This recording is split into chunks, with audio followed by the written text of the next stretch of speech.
Good evening.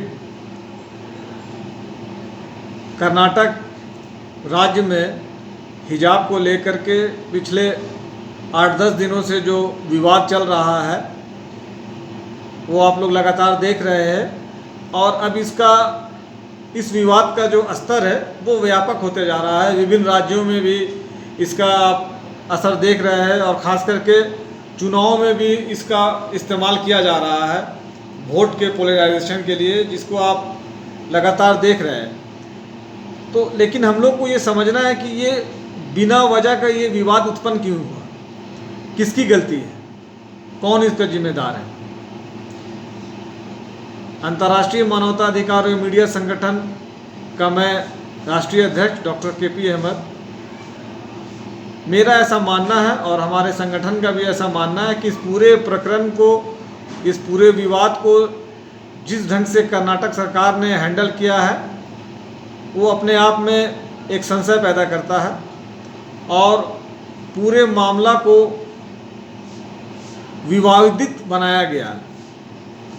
विवादित इसलिए मैं शब्द का इस्तेमाल कर रहा हूँ कि सिर पर दुपट्टा रखना या हिजाब पहनना ये मौलिक अधिकार के दायरे में आता है।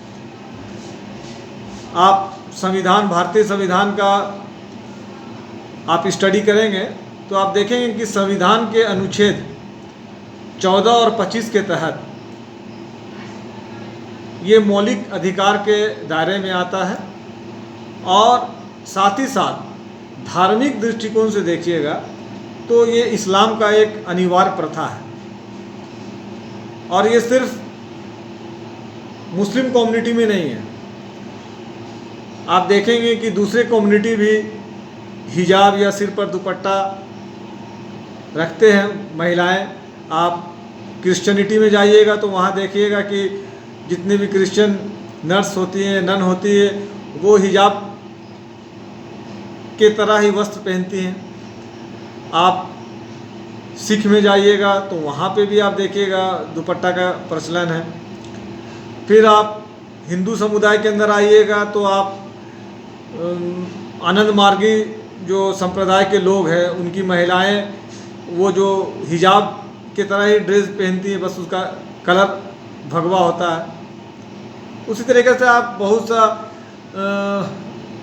भारत के विभिन्न राज्यों में जाइएगा तो वहाँ आप देखिएगा कि इसी तरीका का या चुनरी या ओढ़नी या घूंघट का लोग इस्तेमाल करता है। तो ये संविधान के अनुच्छेद 14 और 25 के तहत मौलिक अधिकार के अंतर्गत आता है। अब दूसरा मुद्दा ये है कि जो पढ़ाई का जगह है, कॉलेज है, स्कूल है, वहाँ पे इसको पहना जा सकता है या नहीं।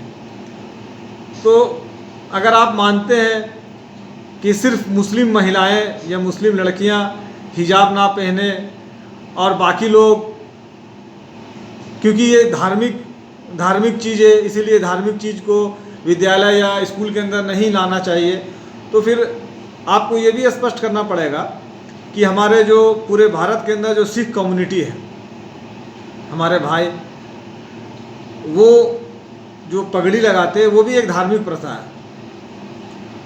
वो कृपान भी रखते हैं, पगड़ी लगा करके स्कूल भी जाते हैं, पुलिस में भी भर्ती होते हैं, मिलिट्री में भी भर्ती होते हैं। उसी तरीक़े से आप देखेंगे कि हमारे हिंदू भाई बहन जो है, जो छात्र छात्राएं हैं, वो बिना रोक टोक सर पे टीका लगाते हैं। विद्यालयों के अंदर सरस्वती पूजा होता है, हम लोग बचपन में भी हम लोग खुद शामिल हुए हैं। तो इस तरीक़े से आप कैटेगराइज करके नहीं कर सकते हैं। ये देश हमारा विविधता में एकता वाला देश है और यहाँ सभी का सेंटिमेंट का ख्याल को रखना पड़ेगा। इसीलिए मैं प्रधानमंत्री से अपील करता हूँ कि वो इस मामले को लेकर के स्पष्ट नीति करे और देश को एक समान देखने का काम करे। जय हिंद, जय भारत।